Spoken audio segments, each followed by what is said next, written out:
Breaking news, পাকিস্তানের বিপক্ষে match নিয়ে নিজের অবস্থান পাল্টালেন গাঙ্গুলি। বিস্তারিত দেখুন পুরো ভিডিওতে। দর্শক, গেল এপ্রিলে পহেলগ্রামে সন্ত্রাসী হামলার ঘটনার পর ভারতীয় যেমন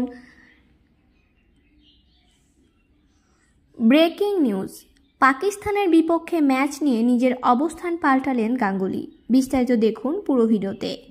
দর্শক, গেল এপ্রিলে পহেলগ্রামে সন্ত্রাসী হামলার ঘটনার পর ভারতীয় যেসব ক্রিকেটার পাকিস্তানের বিপক্ষে সব ধরনের ম্যাচ বয়কটের আহ্বান জানিয়েছিলেন, তাদের মধ্যে সম্মুখ সারির হলেন সাবেক ক্রিকেটার সৌরভ গাঙ্গুলি।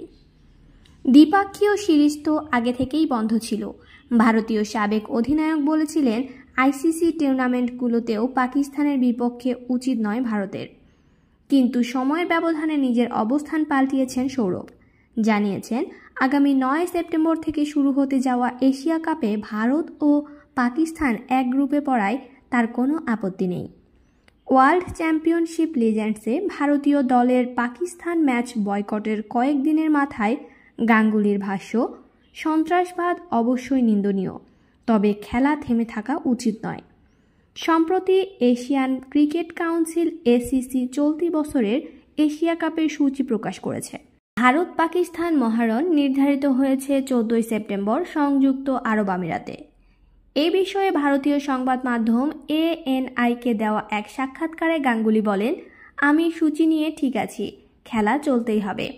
পহেলগ্রামে যা ঘটেছে তা কখনোই হওয়া উচিত নয়, তবে সেই ঘটনার জন্য খেলাধুলা বন্ধ করা যায় না। সন্ত্রাসবাদ অবশ্যই বন্ধ হওয়া উচিত। সেটা ম্যাচ বয়কটের সিদ্ধান্ত এখন অতীত, খেলা চলবে।